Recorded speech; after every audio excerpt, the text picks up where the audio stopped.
মোৰ শহুৰৰ ঘৰত ভঁৰাল নাই। যেতিয়া মা ঘৰৰ পৰা মানুহজনৰ ঘৰ চাবলৈ আহিছিল তেতিয়া কৈছিলগৈ মোক ঘৰত মানে সকলো ঠিকেই দেখিছোঁ, কিন্তু এটাই দুখ সিহঁতৰ ঘৰত ভঁৰাল নাই। আচলতে তেওঁলোকে খেতি কৰা নাছিল বহুত বছৰ, আৰু যেতিয়া বা ভনীহঁত আছিল ঘৰত তেতিয়া কৰিছিল, আৰু যেতিয়া মানুহেই নাই খেতিনো মানে কোনে কৰিব। মা আছিল, দাদা আছিল, এওঁতো নাথাকে, আৰু ভাগিনজনী আছিল। যেতিয়া গৃহিণী হ'লোঁ, ঘৰখনৰ সমস্ত দায়িত্ব যেতিয়া ল'ব লগা হ'ল তেতিয়া ভাবিলোঁ ভালদৰে খেতিটো কৰা যাওক। তেনেকৈ আমি কৰিলোঁ, মানুহেই লগাওঁ আচলতে, আৰু তেনেকৈ অলপ অলপকৈ কৰা হ'লোঁ। এতিয়া অৱশ্যে যেতিয়া বৌ কণা হ'ল তেতিয়া দুইজনীয়ে মিলি অলপ সৰহকৈ কৰিবলৈ ধৰিলোঁ। কিন্তু আমাৰ ঘৰত ভঁৰাল নাই। ঘৰটো ডাঙৰ দেখি এটা কোঠাতে ধান থ'বলৈ ল'লোঁ আমি।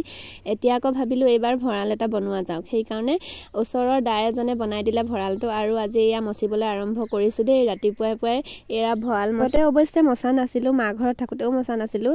সিহঁতি মোক দেখি খুব হাঁহিছে, জানেনে বোলে এজনীয়ে মচিব পাৰিবিনে। ৰাতিপুৱাই মই দুঘৰৰ পৰা আনিলোগৈ গোবৰ, যিহেতু ঘৰত গৰু নাই, আৰু অনা দেখিয়ে সিহঁতি হাঁহিছে বোলে তই পাৰিবিনে। মই বোলো পাৰিম দে, কাম কৰিবলৈনো কিহৰ ভয় নে কি কয় ৰাইজ।